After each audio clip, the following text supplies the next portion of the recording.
like a rocket and falls like a feather. Michael Makovsky joins us now, President and CEO of the Jewish Institute for National Security of America, a leading Washington, D.C. based policy and educational organization. Michael, you're like me in many ways. You're much more experienced and savvy in the Middle East, but I have no faith that Iran is doing anything except for dragging us along. And they're still saying they're tolling the strait. And they're basically making cursory moves about weapons inspectors, who I still don't think know what they're looking for. Right.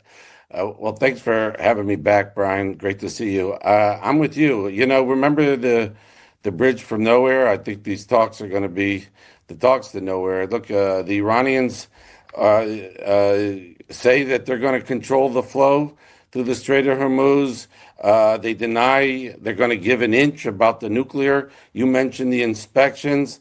I just don't see how this is going to work out. Although the positive now is what you just said, which is that oil prices are going down. I saw a report, I think today, that the Iranians claim they've sold something like 40 million barrels, which I guess was on storage ships.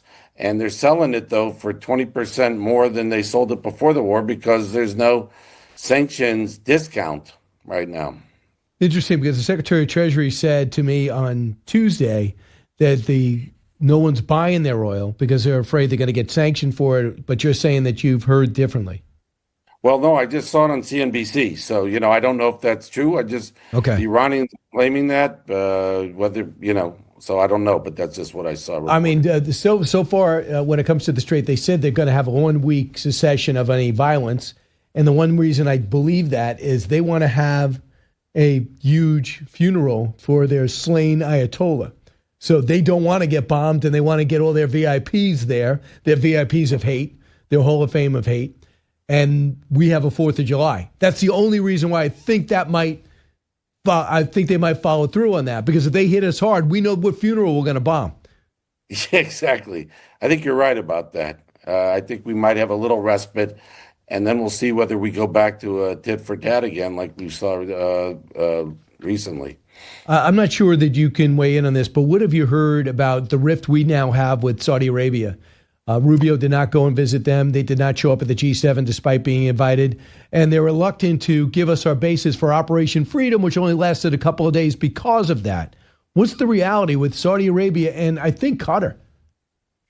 Yeah, look, I read what you read. I don't know beyond that, but I would say it makes sense to me because there was, I think, we saw a bit of a change in the Middle East right before this war, where you had the UAE getting closer to us and to the Israelis, and the Saudis keeping more of a distance. And you could see reasons why both America and the Saudis, I'm not saying I want this to happen, I'm just saying that you could see it, where you could see that tension or divergence of views between us and the Saudis. From our perspective, it's like what you just said. They didn't give us the access. They maybe hit back a bit against Iranian attacks, but they didn't hit back as hard as the Emiratis did. And then on the Saudi side, they see us going to war. We didn't consult with them as much. And also they see that the Iranian regime is still standing, so they have less faith in our leadership. So you could see, given what was before the war, why you could still see this sort of differing views between us and the Saudis now. You say the Prime Minister Netanyahu on June 22nd had a meeting. You said the delegation visited Ovda Air Base and spoke with U.S. and Israeli Air Force pilots and were operating side by side during Operation Fury. But it looks as though he's meeting with other military experts about a way to go forward alone. Perhaps to go having a plan in place. If we don't want to go forward, they will. Yeah. So my organization, JINSA, we led our annual we led a delegation, which we do annually, of retired U.S. generals and admirals to Israel. We met with Prime Minister Netanyahu and all the senior military and intelligence leadership in Israel. And as you point out, we went to Ovda. Ovda is a base right near Eilat in southern Israel. It was built after the Camp David Accords to U.S. specifications. My organization before the war thought that should be a permanent base for the U.S. And what the delegation heard from the Israelis and the American commander there is what an amazing job of what an incredible cooperation you had. I mean, I think there was something like over 4,000 American sorties from Ovda. If I'm not, if I Yeah. didn't get, I think that's right. There were something like 6,000 American soldiers, airmen, and other military personnel that had been stationed there.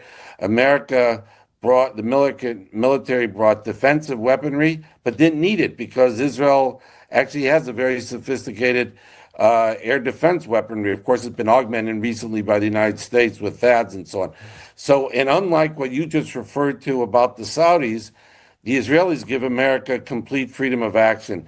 So I think it's actually one of the very good stories here of the war that that has probably not been really focused on is that the incredible military cooperation between the two countries, and Ovda is a perfect example. And I'm hoping going forward that this could be a base that we'll use permanently because it's great for all the reasons I mentioned. Do you think that the Lebanon situation will settle down? Do you think Hezbollah has their cadence of rocket attacks slowed, drone attacks? Yeah. So one of the things we learned is that I think one of the interesting things that I didn't appreciate, though, I was just in Israel last week, was that unlike Hamas, which has they feel no choice but to fight because they have nowhere to go, Hezbollah generally is not fighting very much in southern Lebanon. The Israelis done a very good job of clearing out southern Lebanon.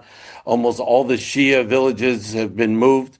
The populations, excuse me, the Christians in their villages have stayed, and Israel is helping them with humanitarian support.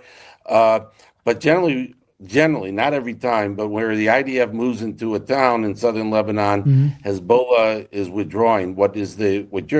Remains the threat is these drones in particular and these rockets. And Israel has not yet figured out an answer to these those cable those fiber optic attached drones, which Israel is unable to jam because they're attached to a cable.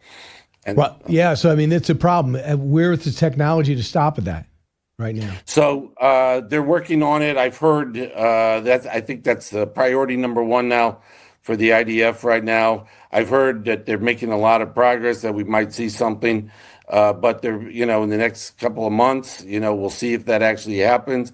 They've tested out something successfully, but meantime, Hezbollah has been successful with these drones to kill Israeli soldiers and civilians. Wow, it's pretty incredible. What has been done since the ceasefire started to replenish your missile defense? With Israel, well, that's a good question. I think they're obviously working to do that. I think, and we didn't hear enough about it, but obviously what the Israelis, I think, would like is that the United States would help replenish them, but they're obviously working. I have to tell you, I asked very senior Israeli military folks about their capabilities in terms of air defense interceptors and so on. They feel they're in good shape. Obviously, they want to replenish what they have, but they claim they could have keep fighting for another month easy. They express not a lot of reservations on that score, but obviously they want to replenish what they have. If you get to November, I think it's going to be a different deal if they continue to do this. But you know who's going to figure that out? Iran. So I think they're going to create havoc in the fall because they want Trump's party to lose. Michael Makovsky, thanks so much. Appreciate it. Thank you. I want to wish you and everybody a really special July 4th this weekend. Yeah, it's going to be fun. And again, I do believe that as much as Iran would love to disrupt our July 4th, I think they also want to pull off their own funeral. So there might be some reason not to attack each other. But we'll see, Michael. Thanks so much. I agree. Thank you. Good All right, listen.